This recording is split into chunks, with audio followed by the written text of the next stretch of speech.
नमस्ते दोस्तों, आशा की बैठकी में आपका स्वागत है।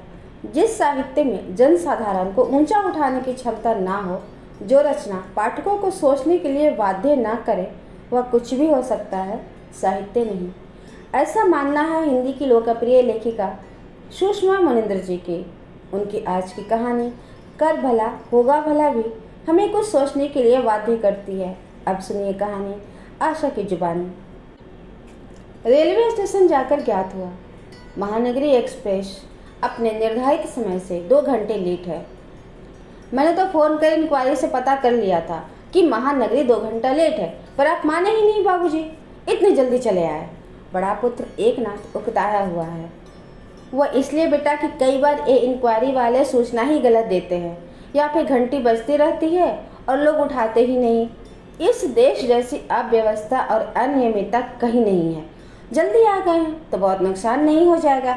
हाँ, सुविधा से ट्रेन जरूर पकड़ लेंगे। किसी को कहीं आना जाना हो तो बाबूजी इसी तरह से हड़बड़ा जाते हैं। उफ, इस गर्मी और भीड़ में 2 घंटे बिताना बहुत कठिन है।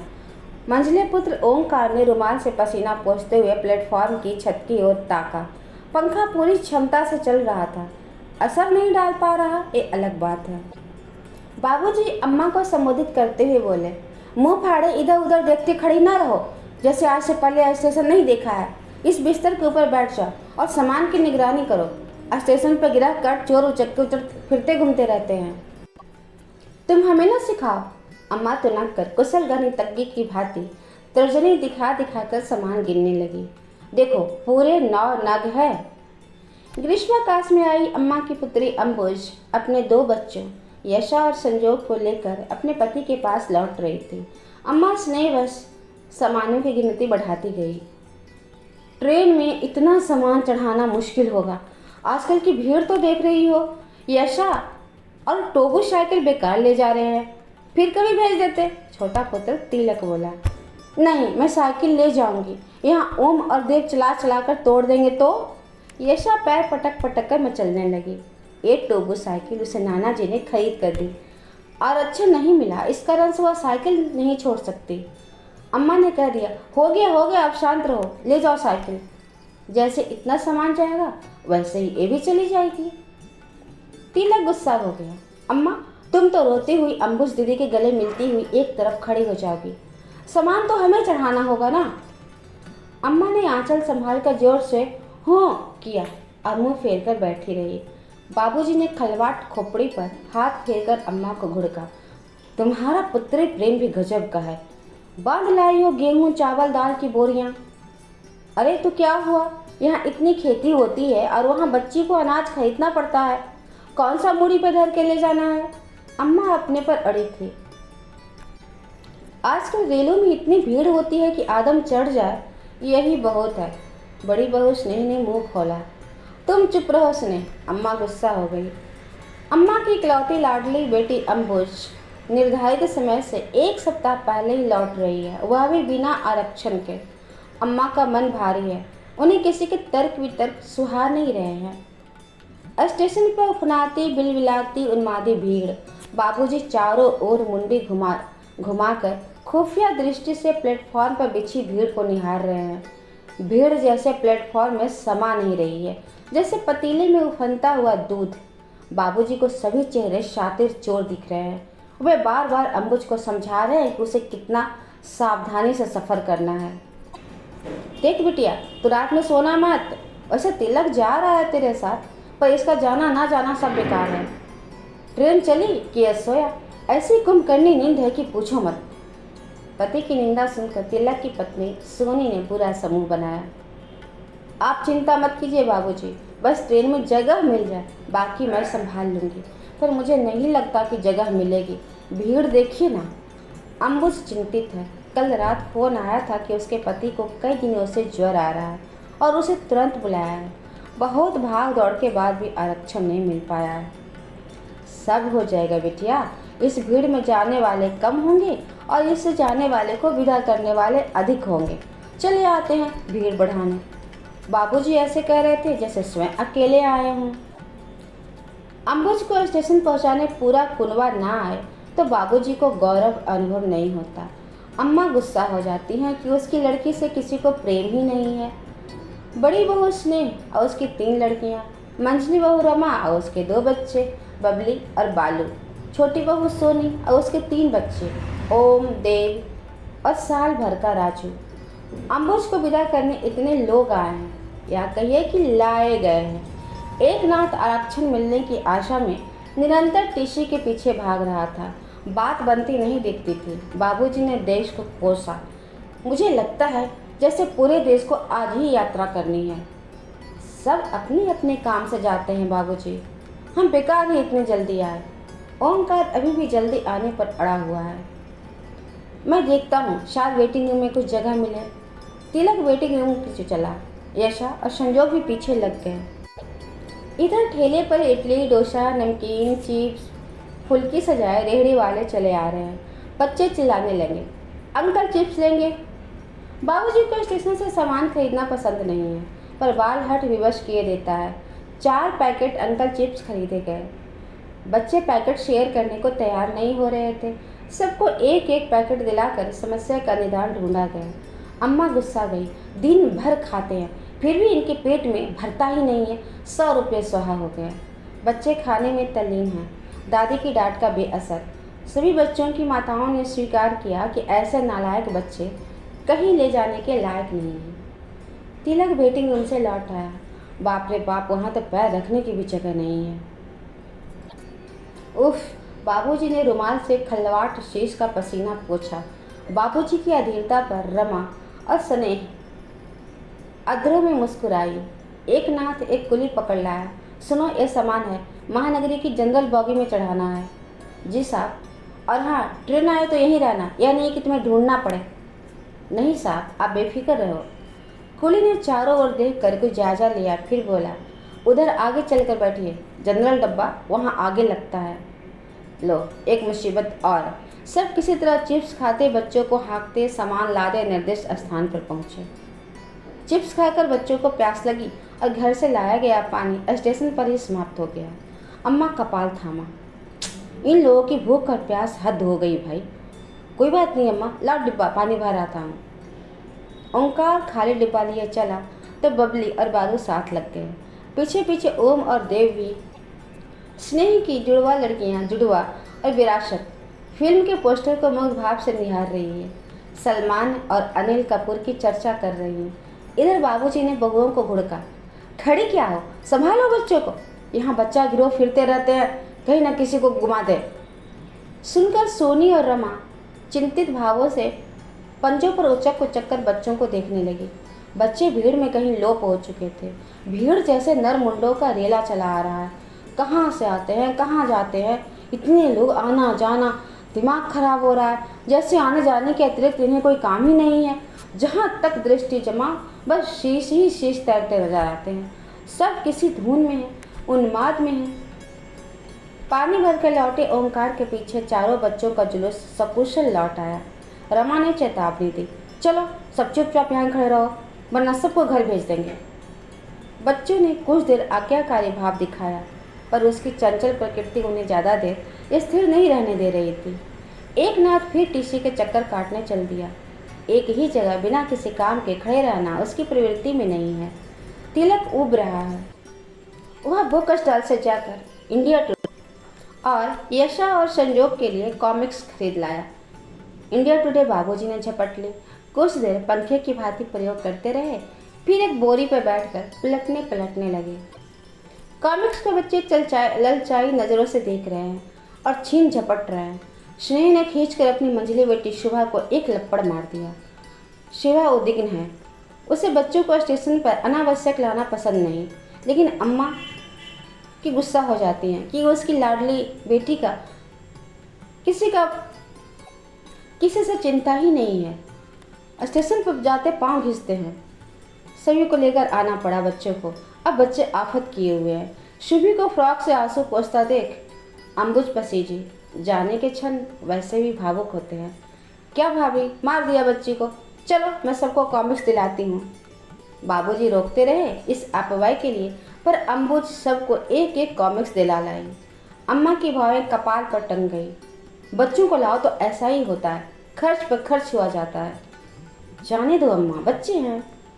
अम्बुज उदारता से बोली। अम्मा बोलती रही, ठीक है, जो तुम्हारी मर्जी हो करो। पर सुन मुन्नी, वो थैला संभाल कर पकड़ना, खाने का सामान रखा है उसमें, गिर जाएगा तो सब उलट पलट जाएगा। अम्मा तुम्हें खाने की पड़ी है? अरे ट्रेन पता नहीं कब आएगी, पता नहीं उनकी तबीयत कैसी है। अम्बुज व्यग्रता में कदम ताल से करते हुए एक गति का प्रदर्शन कर रही है। रुको, मैं पता करके आता हूँ, कहता हुआ ओंकार पूछताछ दफ्तर की ओर चला गया। किसी ट्रेन की आने की घंटी हो चुकी है। अनाउंसमेंट में नारी स्वर उभरा। यात्री कृपया ध्यान दें, जबलपुर से चलकर निजामुद्दीन जाने वाली महाकौशल एक्सप्रेस प्लेटफॉर्म नंबर 1 पर आ रही है। लो, महाकौशल इतनी लेट आ रही है, इसे तो 4 घंटे पहले आ जाना चाहिए। महानगरी पता नहीं कब आएगी, मालूम होता है आज सब ट्रेन लेट चल रही है। बाबूजी बोल रहे थे। ओंकार लौट आया। महानगरी 1 घंटे से पहले नहीं आएगी। आज का दिन ही खराब हो रहा है, अम्मा आंचल से हवा करती हुई बोली। महाकौशल प्लेटफॉर्म से आ लगी। ट्रेन में बहुत भीड़ है। जनरल बोगियों के यात्री बर्रे की छत की भांति गुथे हुए हैं। द्वार पर डंडा पकड़े खड़े बैठे लटके लोग हैं। अम्बुज ने असहाय दृष्टि बाबूजी पर डाली। यही भीड़ महानगरी में होगी तो कैसे चढ़ोगी दीदी? सोनी पूछ रही है। अम्बुज चुप रही, शायद सुन न सकी। प्लेटफॉर्म में होती चहल पहल ने झटका सा खाया। लोग उन्मादियों के उन्माद भाग रहे हैं, अपेक्षित डब्बे ढूंढ रहे हैं। थोड़ी देर के बाद महाकौशल ने धीरे धीरे रेंगते हुए प्लेटफॉर्म छोड़ दिया। जाने वाले लंद फंद कर चले गए। उन्हें विदा करने आए लोग वापस लौट गए। प्लेटफॉर्म कुछ देर को खाली हुआ, फिर कुछ देर में उतना ही भर गया। छोटे बच्चे राजू को हिलाते दुर्राते हुए बहुत थक गई थी सोनी। वो वहीं फर्श पर बैठ गई। क्या करूं, इसे संभालना कठिन हो रहा है, सोनी थकी हुई बोल रही है। कॉफ़ी पी लेते तो उकताहट कुछ कम होती। अम्बुज ने प्रस्ताव रखा। रुको, मैं कॉफ़ी लाता हूँ। एक नाथ कॉफ़ी लाने चला गया। बच्चे अवसर क्यों चूकते? 50 रुपये फिर सुहा हो गए। कुछ देर में अनाउंसमेंट हुआ। यात्री ध्यान दें, मुंबई की ओर जाने वाली महानगरी एक्सप्रेस प्लेटफॉर्म नंबर 2 पर आ रही है। सूचना से प्लेटफॉर्म पर घबराहट और उतावली का झोंका सा आया। लो, इतनी देर के बाद महानगरी आ रही है, तो भी उस प्लेटफॉर्म पर। ओंकार इधर उधर जाकर कुली को ढूंढने लगा। कुली अनाउंसमेंट सुनकर स्वयं आ गया और विद्युत की गति से उसने 4 सामान लाद लिए। अफरा तफरी मची है। लोग हड़बड़ाए हुए से दूसरे प्लेटफॉर्म की ओर भाग रहे हैं। बाबूजी तेजी दिखाते हुए कुली के पीछे लग गए कि कहीं वो सामान न गायब हो जाए। बच्चों को हाँकते घसीटते सामान उठाए ये विशाल कुटुंब किसी तरह प्लेटफॉर्म नंबर 2 पर पहुंचा। सामान गिना जाता। एक नाथ अनुमान लगाता कि अपेक्षित डिब्बा कहाँ आकर ठहरेगा, इसके पहले ही धड़धड़ाती हुई ट्रेन प्लेटफॉर्म से आ लगी। उन्मादी भीड़ उफना रही है। एक नाथ डिब्बे के पीछे दौड़ा। पीछे पीछे कुली और ओंकार और तिलक सब सामान से लदे फंदे हैं। डब्बे में भीड़ बहुत है। द्वार पर लटके लोग जैसे प्रवेश निषेध की घोषणा कर रहे हैं। चढ़ने वालों की शीघ्रता और उतरने वालों की व्यग्रता एक दूसरे से टकरा रही है। कोई पूरा गला फाड़ कर चीख रहा है। जब उतरने की जगह नहीं दोगे तो चढ़ने की जगह कैसे मिलेगी? उतरिए जल्दी, भाषण मत झाड़िए, ट्रेन यहाँ 5 मिनट रुकती है और आप हैं कि। एक नाथ ने उस लटके हुए आदमी को खींच कर उतार दिया। कुली यात्रियों को ठेल ठाल कर सामान सहित डब्बे में घुस गया। बाबूजी तिलक पर बिगड़े। तुम जाते क्यों नहीं डिब्बे में? कुली पता नहीं सामान कहाँ रख दे। चुप भी रहिए बाबूजी, अभी इस भीड़ में घुस कर दिखा दीजिए। तिलक द्वार पर झूलती भीड़ को देखकर बौखलाया हुआ था। बाबूजी उसे घूर कर रह गए क्योंकि उनकी दृष्टि डिब्बे में लोप हो गए कुली को ढूंढ रही थी। उतरने और चढ़ने वालों में प्रतिद्वंदिता सी हो रही है। धक्का मुक्का झपटा चीन खींच तान चिकना चिल्लाना चल रहा है। एक वृद्ध जो मोटा कुर्ता अब पर्दनी पहने हैं, कंधे पर लटकाने वाला खादी का झोला टांगे है, ट्रेन में चढ़ने का बहुत प्रयास कर रहा है, लेकिन धक्कों और कोहनी कोश्ती से जोर से वो चढ़ नहीं पा रहा है। वृद्ध उस उन्मादी भीड़ में तैरता हुआ सा डिब्बे के द्वार तक पहुंचता और फिर दूर छिटक जाता, जैसे कागज की असहाय नाव लहरों के थपेड़ों से इधर उधर डगमगा रही हो। एक बार वह चढ़ जाता, पर एक नाथ उसे कंधे से पकड़कर पीछे खींच लिया और अम्बुज को लगभग घसीट कर कूपे में ढकेल दिया। वृद्ध करुण स्वर में बोले, मुझे भी चढ़ने दो बेटा, बहुत ज़रूरी काम से जा रहा हूँ। सभी ज़रूरी काम से ही जाते हैं बाबा, कोई फालतू मरने नहीं जाएगा इस भीड़ में। पर आप लोगों में धैर्य और एटिकेट बिल्कुल नहीं है, वरना सबको उतरने और चढ़ने की जगह मिल जाती। एक नाथ ने उपदेश दे डाला। इतनी समझदारी की बात करते हो, फिर भी इस तरह धक्का धुक्की कर रहे हो। वृद्ध के स्वर में व्यंग्य था। व्यवस्था सिखाने वाले इन नवयुवक स्वयं कितनी व्यवस्था बनाए रखते हैं। चुप भी रहो बाबा। तिलक जो संजोग को कंधे पर लादे है ने वृद्ध को एक और सरकाया और डिब्बे में चढ़कर किसी तरह किला फतह कर लिया। बेटा मुझे भी तनिक हाथ पकड़कर खींच लो। वृद्ध का कृष्णकाय हाथ उठा ही रह गया और तिलक कोपे में कहीं बिला गया। ये बुढ़ा तो पीछा ही पड़ गया है। पीछे से ओंकार का स्वर उभरा। अम्बुज ने फेंटा कस लिया और दोनों हाथ हिला हिलाकर बाकी बचे सामान और यश के लिए चिल्ला रही है। लोग जब व्यक्ति से भीड़ की शक्ल में बदलते हैं तो सारे संस्कार, शालीनता, धैर्य, संयम, नम्रता, सभ्यता, सदस्यता खो देते हैं। भीड़ की शक्ल में स्वयं को पहचाने जाने का भय नहीं होता। वृद्ध ट्रेन में चढ़ने के लिए भीड़ से जूझने में सारी क्षमता और ऊर्जा व्यय कर चुका तो भीड़ से निकलकर एक और पराजित सा खड़ा हो गया, कदाचित उस असंभव क्षण की प्रतीक्षा में जो भीड़ छंटेगी और वह भीड़ में चढ़ सकेगा। बाबूजी डिब्बे की गतिविधि पर दृष्टि जमाए हुए बोले, महोदय, ये आपके अकेले सफ़र करने की उम्र नहीं है। कम से कम अकेले तो सफ़र ना किया करें। मुझे नहीं लगता आप ट्रेन में चढ़ पाएंगे। जाना बहुत ज़रूरी है, इसलिए जा रहा हूँ। वृद्ध ने अपनी पनियाई आंखें पर्दने की कोर से पोंछी। उधर यशा को ओंकार ने किसी तरह डिब्बे में फेंक दिया। उसके भाल के दाईं ओर किसी संदूक का नुकीला कोना लग गया और वहाँ घूमड़ निकल आया। ट्रेन धक्का खाकर रेंगने लगी। कुछ साहसी प्रकर्मी लोग डंडा पकड़कर ट्रेन के साथ घसीट रहे हैं।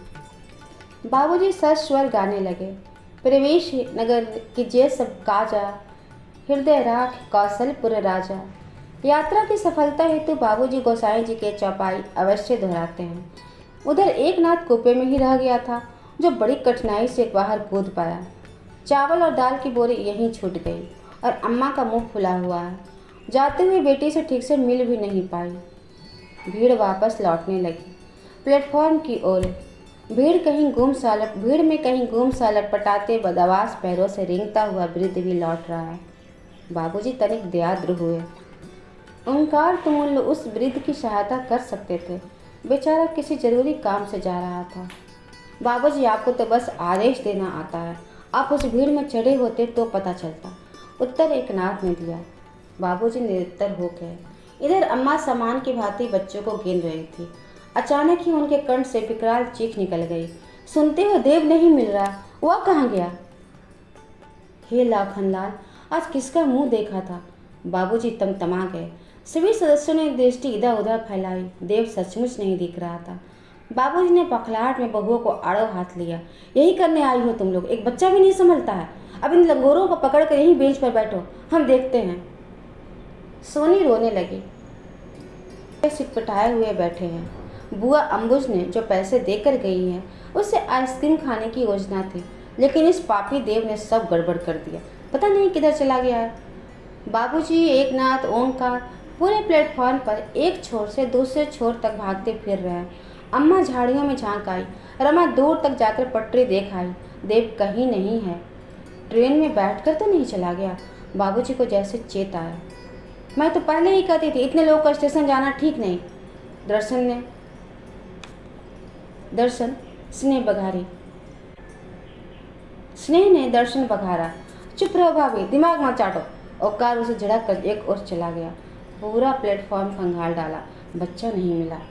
एक नाथ बोला, बाबूजी प्लेटफॉर्म पर एक पर चलिए, हो सकता है देव उधर निकल गया हो। हाँ, ये ठीक होगा। लेकिन सोनी प्लेटफॉर्म छोड़कर जाने को तैयार नहीं थी। बाबूजी, देव यहीं से घुमाया।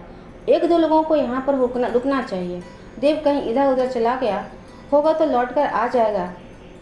सोनी ठीक कह रही है, सब एक जगह यहीं बैठो, वरना एक दो बच्चे और गुम हो जाएंगे। बाबूजी महिलाओं और बच्चों को यहीं छोड़ पुत्रों के साथ प्लेटफॉर्म एक की ओर लपके। अभी जल्दी कोई ट्रेन नहीं आनी है, इसलिए प्लेटफॉर्म कुछ खाली है। एक ना तो ओंकार प्लेटफॉर्म पर कुशल धावक की तरह दौड़ते फिर रहे हैं, लोगों से टकराते रहे और दीदे ना होने की विशेषण पाते रहे। बाबूजी वेटिंग रूम, सुलभ शौचालय, स्टॉल सब जगह झाँका है। देव कहीं नहीं मिला। प्लेटफॉर्म निकल गया या बच्चा किसी गिरोह के हत्थे चढ़ गया। बाबूजी व्यवस्था की मूर्ति बने आते जाते लोगों से पूछते रहे, बच्चे के बारे में पूछते रहे। लोग अनभिज्ञता दिखाते हुए आगे बढ़ जाते हैं, जैसे बच्चा खोना कोई चौंकाने वाली बात ही नहीं है। बाबूजी स्पष्ट अनुभव कर रहे हैं कि जब लोग सहायता ना करें तो मनुष्य भीड़ में भी किस तरह अकेला खड़ा हो जाता है। यदि इतने लोग उनकी सहायता करें तो क्या बच्चा नहीं ढूंढा जा सकेगा? भाईचारा तो किसी में है ही नहीं। उन्हें एकाएक उस वृद्ध की याद हो आई जो ट्रेन में नहीं चढ़ पाया था। ओह, थोड़ा सा सहयोग दे तो हम दूसरे के काम के साथ सकते हैं, पर पता नहीं बेचारा किस काम से जा रहा था। एक नाथ पूछताछ दफ्तर में देव के खोने की सूचना दर्ज करा विमूढ़ भाव से बाबूजी के पास आकर खड़ा हो गया। ओंकार बहुत देर तक पुलिस के 2 सिपाहियों के साथ उलझा रहा और फिर बाबूजी के पास आकर पुलिस प्रशासन, कानून व्यवस्था को गालियां देने लगा। बाबूजी सुर में सुर मिला रहे हैं। पुलिस ऐसी निकम्मी ना होती तो आज ये अव्यवस्था और अराजकता फैलती। ऐसे ही थोड़ा समय और बढ़ गया। सहसा अनाउंसमेंट हुआ। बाबूजी ध्यान से सुनने लगे। 5-6 वर्ष का बालक जो नीली धारीदार शर्ट और सफ़ेद हाफ पैंट पहना है, अपने पिता का नाम तिलक गोस्वामी बताता है। इंक्वायरी दफ्तर में है, शीघ्र संपर्क करें। सब जैसे भागे हुए इंक्वायरी दफ्तर पहुँचे। इंक्वायरी दफ्तर का दृश्य करुण था। देव इतना अधिक रो चुका था कि हिचकियाँ उसके कंठ में समा नहीं रही थी। बाबूजी को देखकर वह उनकी गोद में चढ़ उनसे जोक की तरह चिपक गया। वह बहुत डरा हुआ था। हिचकने से उसकी देह में हिलोरे सी उठ रही थी।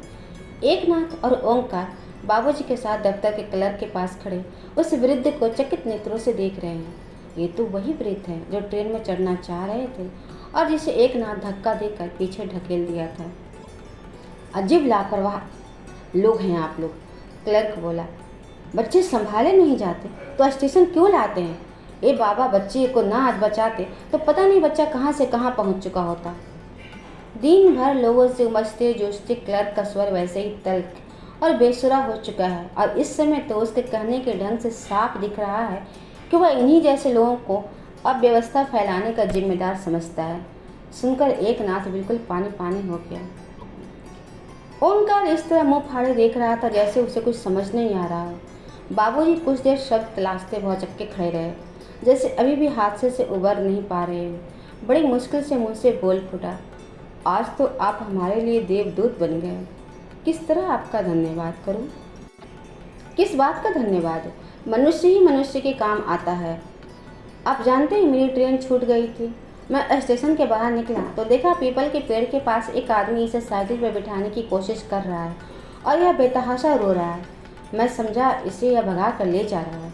प्लेटफॉर्म पर इस बच्चे को आपके साथ देखा था। मुझे मालूम था बच्चा आपका है। बड़ी मुश्किल से इसे अपने साथ यहाँ तक ला पाया हूँ। मुझे लग रहा था आप लोग परेशान होंगे। एकनाथ अत्यंत लज्जित थे। बाबूजी ने एक बार उसे घूर कर देखा, फिर वृद्ध को संबोधित करते हुए कहा, यदि आज आप ना होते तो? मैं ना होता तो क्या होता? बचाने वाला तो भगवान है। मुझे बहुत पछतावा था कि जा नहीं पाया, पर अब विश्वास हो गया भगवान जो करता है अच्छे के लिए करता है। इस बच्चे को बचाने के लिए शायद मेरी ट्रेन छूट गई। वृद्ध के अखरोट से सूखे मुख पर कई भाव आ जा रहे थे।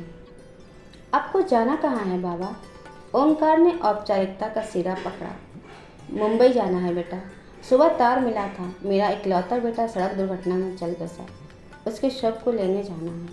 पर वृद्ध मुख की सलवटें भीतर की सरलता को रोकने के प्रयास में और सिकुड़ाई।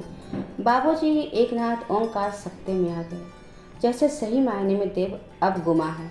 कितना बड़ा अन्याय किया है ईश्वर ने इस बुढ़ापे में इनके साथ। पता नहीं किस तूफान से गुजर रहा होगा यह वृद्ध, फिर भी दूसरे का भला करना नहीं भूला। ओह, बहुत दुख हुआ सुनकर। बाबूजी के कंठ से घुटी से संवेदना फूटी। वृद्ध चुप है, भीतर के तूफान के बेग को थामने के प्रयास में। हम आपकी कुछ सहायता।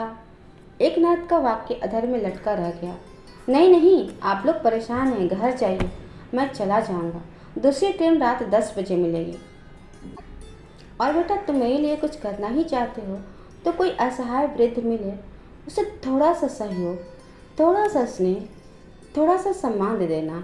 हम वृद्ध तुम्हारे ही समाज का एक हिस्सा हैं बेटा, जो आज अपनी ऊर्जा खो चुके हैं। तुम लोग युवा हो, बहुत ऊर्जा है तुम्हारे भीतर, बहुत क्षमता है। इस क्षमता का छोटा सा भाग किसी की भलाई में लगा देना, मैं समझूंगा मुझे उपकार का मूल्य मिल गया। एक छोटी सी कहावत है, कर भला होगा भला, दूसरे का भला करोगे तो तुम्हारा भी भला होगा। कहकर वृद्ध पराजित चाल से चलकर कक्ष के द्वार तक पहुंचा और फिर पलटकर बाबूजी के ऐन सामने जा खड़े हुए। बुरा ना माने तो कुछ कहूँ, रेलवे स्टेशन इतने लोगों को लेकर ना आया करें। अब व्यवस्था फैलती है, कानून और व्यवस्था बनाए रखना पुलिस और प्रशासन का ही दायित्व नहीं है, हम सभी नागरिकों का दायित्व है। हम चाहे तो फैलती जा रही अव्यवस्था को किसी सीमा तक कम कर सकते हैं, बस हमें स्वयं को सुधारना होगा। वृद्ध लौट चले, उनके लटपटाते बदहवास पैर मानो कहीं के कहीं पड़ गए हैं। इधर बाबूजी अवाक, जैसे वाणी चली गई है। इतिश्री। ऐसे ही रोचक और साहित्यिक कहानियों को सुनने के लिए कृपया इस चैनल को सब्सक्राइब कर लें। कहानी कैसी लगी कमेंट करके ज़रूर बताएं, लाइक अवश्य करें और अधिक से अधिक शेयर करें। धन्यवाद।